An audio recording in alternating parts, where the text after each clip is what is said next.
Entonces, me da mucho gusto el día de hoy traer un sermón titulado La Primera Pascua.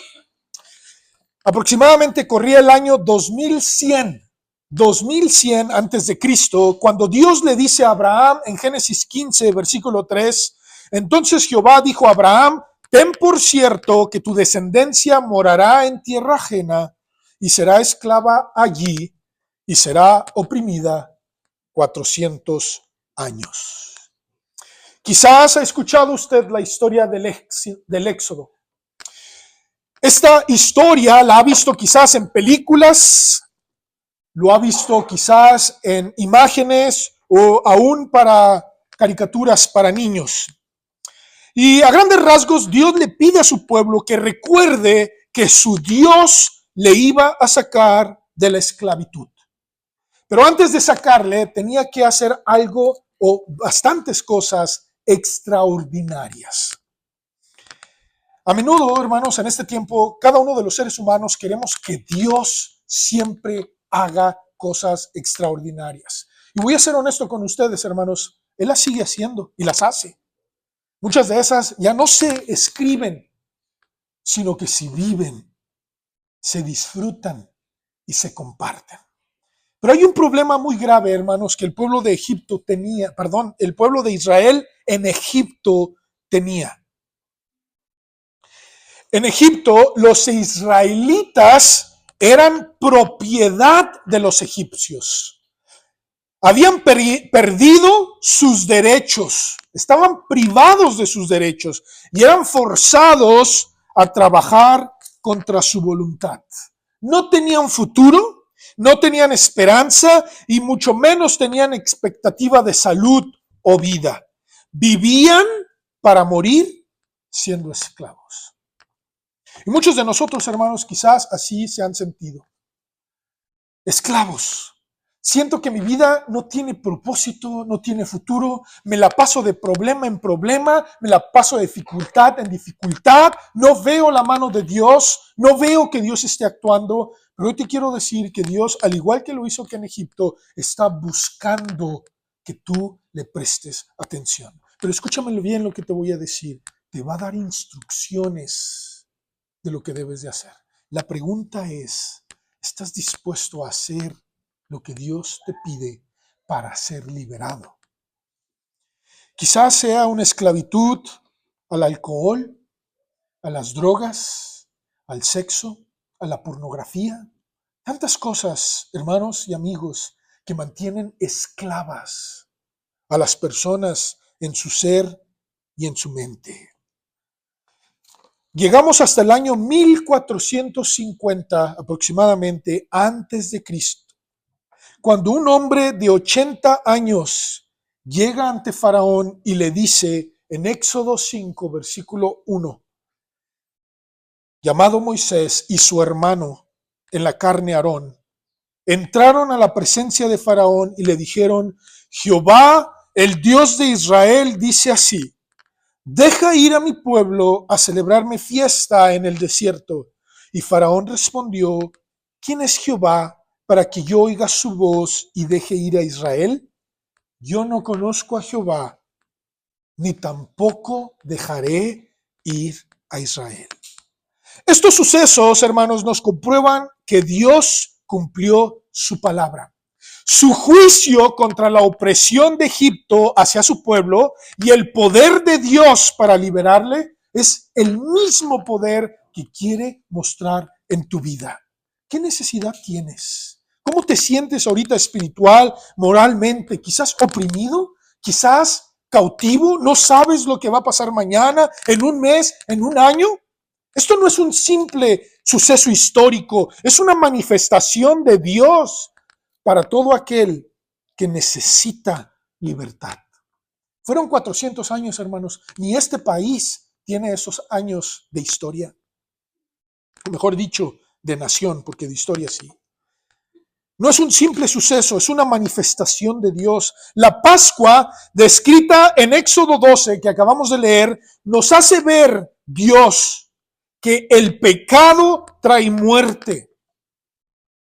O el primogénito o un cordero. ¿Qué escoges? Porque el pecado, tu pecado y mi pecado va a traer muerte y tú vas a elegir o un cordero o tu vida o tu hijo. Hermanos, Jesucristo, Dios envió a su hijo para él poner el cordero. Todos vamos a morir, yo entiendo eso, pero no vas a tener la oportunidad de ser salvo si no es a través del Hijo de Dios. Él puso su hijo para que tú no tengas que poner tu vida, ni tu hijo, ni tu descendiente. Es más, ni un animal. Queridos hermanos y amigos, permítame mostrarles la razón, porque hay mucha gente que pregunta por qué Dios hizo esto en Egipto. Egipto era la potencia en ese tiempo. Y está en Éxodo 12:12. ¿Sabes por qué Dios hizo eso? Acompáñame a leer Éxodo 12:12, porque lo va a seguir haciendo a través de la historia a toda nación, a todo hombre y a toda familia que tenga otros dioses.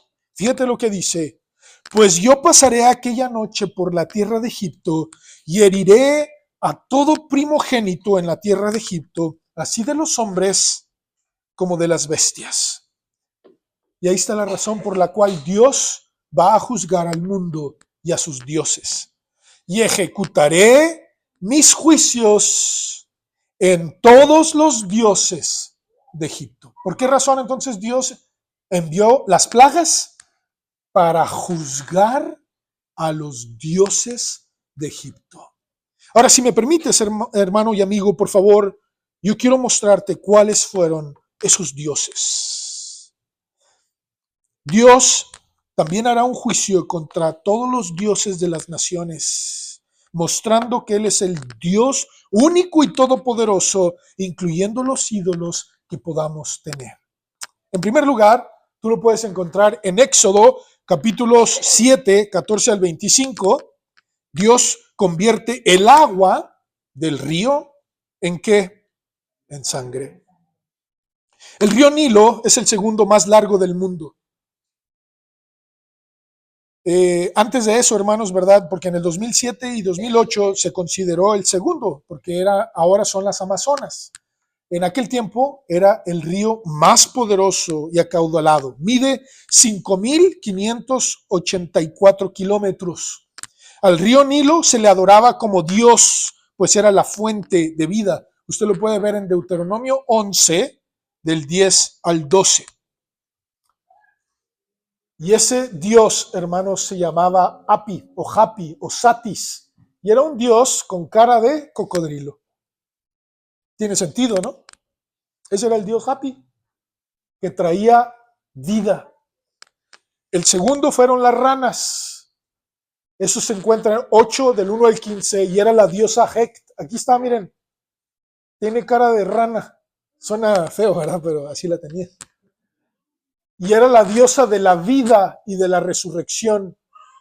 En Levítico 11:29 dice Dios, y tendréis por inmundos a estos animales que se mueven sobre la tierra, la comadreja, el ratón, la rana, según su especie.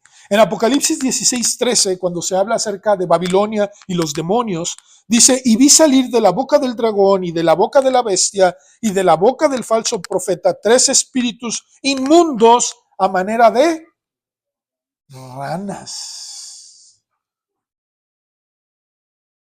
La diosa Hekt, y Dios hizo un juicio contra ella. En tercer lugar fueron los piojos, lo puede ver usted en Éxodo 8, 16 al 19. Los egipcios cuidaban mucho su cabello, era objeto de culto, ya que aparecen en pirámides, talladuras de cabezas de Egipto, luciendo un corte. Los piojos y las moscas, hermanos, contaminaron a la gente. Un terrible golpe, porque los egipcios no podían adorar a sus dioses a menos que estuvieran inmaculadamente limpios y con sus cabellos. Hermanos, históricamente estos son los jeroglíficos o todo lo que ellos hicieron, las pinturas antes de que vinieran las plagas. Después de las plagas, todas sus pinturas eran ellos pelones. Véalo, eso es la historia, hermanos. La historia, eso se ha descubierto. Antes de José hacia atrás, traían y portaban cabellos largos. ¿Sí? Lo puede ver usted en las dinastías, lo puede ver también en los descubrimientos en Egipto. Así estos son, hermanos, antes. Excepto los únicos que estaban todos rapados, hermanos, eran los sacerdotes.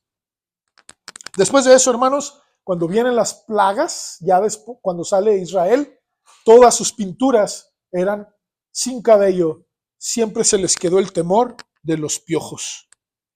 Las moscas, hermanos, en Éxodo 8, el 20 a 24, era un dios, hermanos, que se tradujo al hebreo como Beel-Zebub. Así se le tradujo, Beel-Zebub. Y aquí está ese dios, hermanos, aquí lo pueden ver. Es un demonio, hermanos. Ahorita en la historia o mejor dicho, en la demonología, es un demonio y se le llamaba Beel-Zebub. De hecho, cuando el Señor Jesucristo saca a los demonios, ¿cómo le dicen, hermanos? Él los sacaba en nombre de ¿quién? De Beel-Zebub. De Beel-Zebub, el señor de las moscas. Quizás, hermanos, se refiere al dios que producía o prevenía la peste de las moscas. Es decir, Dios les dice, yo tengo control sobre todo insecto. Las moscas les gustan los cadáveres de personas, de los animales, el excremento. Y a Satanás, hermanos, se le compara con el príncipe de las moscas y de los demonios. En Mateo 12:24 dice, mas los fariseos al oírlo decían, este no echa fuera a los demonios, sino por Beelzebú, príncipe de los demonios. Los egipcios, hermanos, embalsamaban a los muertos con perfumes para conservar las momias y que las moscas no llegaran a sus muertos. En Eclesiastés 10:1 dice, las moscas muertas hacen heder y dar mal olor al perfume del perfumista. Así una pequeña locura al que estimado como sabio y honorable. Es decir, un error, hermanos, puede causarnos grandes estragos. La quinta plaga, hermanos, rápidamente fue la plaga en el ganado. Lo puede ver en Éxodo 9, del 1 al 7. Y la plaga, hermanos, atacó al ganado que era sagrado para los egipcios. Hathor era la diosa vaca. Aquí la pueden ver ustedes, hermanos, con un sol arriba. Esta es la diosa vaca, la diosa Hathor. Muchos en la mitología egipcia se le consideraba la diosa del cielo y la reina del firmamento, hija del dios Sol, Ra, y mujer del dios del cielo, Horus. Era la diosa de la fertilidad y protectora de las mujeres y del matrimonio. También era diosa del amor y de la belleza, por lo que se ha identificado a menudo con la diosa griega Afrodita. Era venerada en todo Egipto. Se representaba como una vaca tachonada de estrellas, como una mujer con cabeza de vaca. El toro sagrado era Ptah. En la mitología egipcia, hermanos, era uno de los dioses más importantes porque se le describía como el dios creador del universo, de la tierra, y era el padre de los dioses. Se le consideraba el protector, así como un poderoso sanador. Se le podría representar como una momia que sostiene los símbolos de la vida, el poder y la estabilidad. En sexto lugar, hermanos, fue las úlceras. Los dioses que controlaban la salud y la seguridad fueron atacados en las plagas de las úlceras, en las plagas de la mosca, y eran retos putrefactos de ranas y ganados. Egipto, hermanos, era una suciedad bajo la ira de Dios. Escúcheme bien lo que voy a decir y no me malinterprete. Lo dejo a su criterio. Cualquier individuo, familia, ciudad que se cae en pedazos, que huele mal, que hay pobreza, que hay destrucción, sin duda son juicios de Dios. ¿No lo cree? Vamos a continuar. Las úlceras, la enfermedad, ya no al ganado, ya no a la contaminación, hermanos. ¿Quiénes de ustedes les gusta comer entre moscas, hermanos? A nadie, hermanos. Todo el medio ambiente, sus pertenencias estaban siendo contaminadas y ahora su salud. las úlceras. En Éxodo 9, del 8 al 12, los dioses que controlaban la salud, era la diosa, aquí la traigo, que tenía cara de gato, hermanos, aquí está. Esta diosa, Anat, aquí está, era la diosa protectora del hogar y de la salud. Anat. En Deuteronomio, capítulo 28, 27, fíjense lo que dice Dios a su pueblo que se olvidaba de Dios. Jehová te herirá con la úlcera, ¿de qué dice, hermanos? De Egipto. Era una úlcera que nadie podía sanar. Con tumores, con sarna y con comezón. Y ahí dice, hermanos, que no pueda ser curado. La úlcera era una enfermedad en la piel parecida a la sarna. Y así hay, hermanos, que está contaminado y contaminaba a los demás. Esta plaga, hermanos, lastimaba a cada uno de los habitantes. En Apocalipsis 16:2 se nos presenta, hermanos, que esto lo tendrá la bestia. Fíjense lo que dice, hermanos, se tendrá el poder. Dice, fue el primero y derramó su copa sobre la ira y vino una úlcera maligna y pestilente sobre los hombres que tenían, ¿qué, hermanos? La marca de la bestia. Aquellos que se identifican con otros dioses, que no es el Dios Todopoderoso, tendrán enfermedades no curables, hermanos. Por favor, no me malinterprete. No estoy diciendo que somos inmortales, que no vamos a estar enfermos. No, hermanos, eso no, ¿verdad? Todos nos vamos a enfermar, todos vamos a tener, no somos inmortales, pero sí hay juicios de Dios a naciones, a individuos, a personas que lastiman. Si no, hermanos, vea durante el periodo del oscurantismo, donde existía mucha idolatría y hechicería, se conoce la peste negra. ¿La ha escuchado? ¿Casualidad? No lo sé, hermanos, los dejo a su criterio. Número 7, el granizo con fuego. Éxodo 9, del 13 al 35, un instrumento de juicio y castigo divino. Las tormentas de granizo siempre van acompañadas de otros fenómenos naturales como relámpagos o truenos, pero el juicio que Dios envió en estas granizo con fuego era un juicio contra el dios Set, el dios protector de la cosecha. O sea, sus bienes que poseían, que veneraban a otros dioses. En Isaías 32, 9 y 11 dice, mujeres indolentes, levantaos, oíd mi voz, hijas confiadas, escuchad mi razón. De aquí a algo más de un año tendréis espanto, oh confiadas, porque la vendimia faltará y la cosecha no vendrá. Temblad, oh indolentes, turbaos, oh confiadas, despojaos, desnudaos, ceñid los lomos con cilicio. Es decir, arrepiéntanse.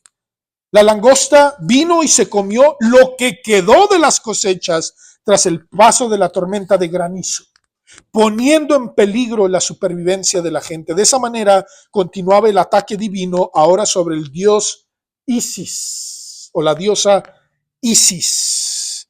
Esta diosa, hermanos, era la diosa de la fertilidad y de la maternidad. Según la creencia egipcia, era hija del dios Geb, el dios de la tierra, y de la diosa Nut del cielo. Era hermana y esposa de Osiris, juez de los muertos y madre de Uros. Es decir, este no vive, ahí te va. Este no vive, ahí te va. A veces vienen a nuestras vidas, hermanos, enfermedad, escasez, miseria, porque adoramos a dioses que no son el Dios de Israel. Finalmente, las últimas dos, hermanos. La novena fue las densas tinieblas. El oscurecimiento del sol tenía un doble efecto, hermanos. Primero, demostraba Dios su poder sobre el sol, el más potente símbolo religioso de Egipto.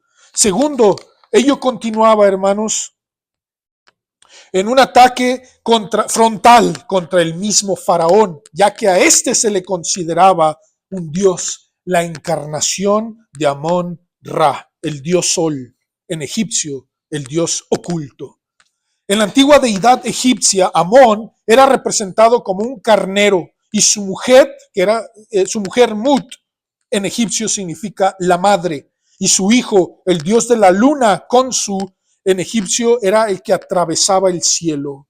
Es decir, el que estos tres dioses permitían que llegara el sol a la tierra y diera cosecha y diera todo. Es decir, la gente perdía sus cosas. Ya no tengo cosecha, ya no tengo esto. Bueno, pero vendrán mejores días, vendrán mejores años. ¿Ha escuchado eso? Dios dice, les voy a parar todo. Todo.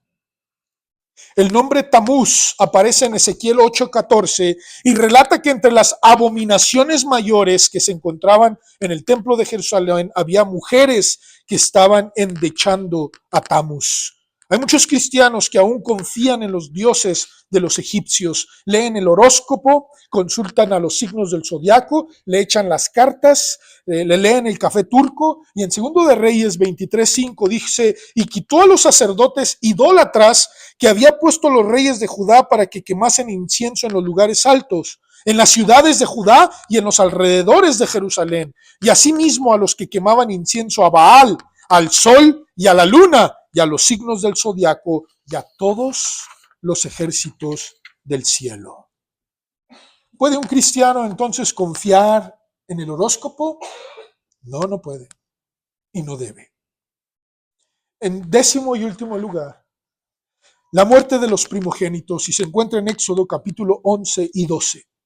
Y es la visitación final donde Dios demostró que no solamente seguía controlando las fuerzas de la naturaleza, sino también de la vida y de la muerte. En Deuteronomio 32:39 dice, ved ahora que yo soy, y no hay dioses conmigo. Yo hago morir y yo hago vivir. Yo hiero y yo sano. Y no hay quien pueda librar de mi mano. Ello demostraba, hermanos, que el Dios hebreo era el mayor Dios y aún mayor que el Dios Osiris, el dador de la vida. La plaga final, hermanos, la muerte de los primogénitos, conquistó a Mesquemit, la diosa del nacimiento, y a Hathor, la diosa vaca que ahorita vimos que era su compañera. Y se suponía que ambas vigilaban al primogénito.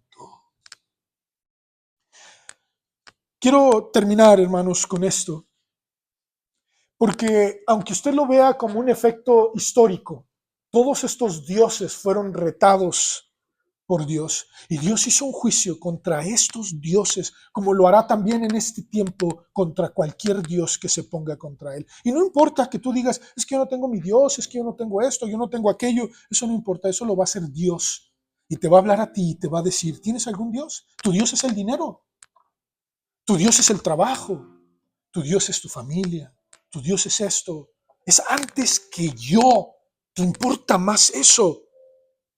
Hermanos, estas mismas plagas, disculpa que te lo diga, estas mismas plagas aparecerán en el futuro. En el libro de Apocalipsis así lo relata. Cuando Dios pelee su conflicto final con el Dios de este mundo o el príncipe de este mundo, Satanás. En Apocalipsis 8:8 y 16, del 4 al 6, dice que el agua se va a convertir en sangre por una piedra que caerá en la tierra llamada Ajenjo. Y esa es una sola. Hay dos más. En Apocalipsis 16:13 dice que de el mundo espiritual saldrán las ranas. El 16:2 dice que vendrá enfermedad y aflicción. En Apocalipsis 8:7 dice que vendrá granizo y fuego. En el 9:1 dice que vendrán langostas. Aquí las traigo, perdón, aquí tú lo puedes ver. Y en Apocalipsis 16:10 dice que vendrán tinieblas. Si uno puede decir, estos efectos fueron en el pasado, ¿sabes qué es lo peor? Que los mismos dioses a través de la historia han existido. Llámese Zeus, Hades, Poseidón, Júpiter, Saturno. Neptuno, todos esos dioses a través de la historia y las civilizaciones siguen existiendo. Aquellos que creen que pueden estar por encima de Dios. Queridos hermanos y amigos, tú el día de hoy estás escuchando acerca de por qué razón existió la primera Pascua. ¿Qué fue lo que pasó inmediatamente después del último juicio de Dios? Dios dijo, tienen que recordar esto como algo importante, donde yo les doy la instrucción de que tomen a un cordero y como familias o como vecinos lo coman y lo coman rápido y se acuerden que hubo pecado, que hubo maldad, que hubo esclavitud y voy a pasar por todo Egipto. Si me obedeces y pones sangre en los dinteles, en el umbral, es decir, en la parte de arriba, así como está aquí, en la parte de arriba y a los lados, esa sangre del cordero, yo paso por esa casa y no voy a hacer nada. Pero si no está eso, no está la sangre del cordero en tu casa, voy a entrar y habrá muerte y dolor. Queridos hermanos y amigos, solo hay un solo sustituto en este tiempo. Ya no puedes hacer tú tu cordero. Ya cambiaron las instrucciones. Y esas instrucciones el Señor Jesucristo las dijo en Mateo 26, 27 y 28. Y Él dijo, esto es mi sangre del nuevo pacto. Jesús en Juan 1:29, Juan el Bautista le dice a toda la gente que estaba escuchándole, he aquí el Cordero de Dios que quita el pecado del mundo.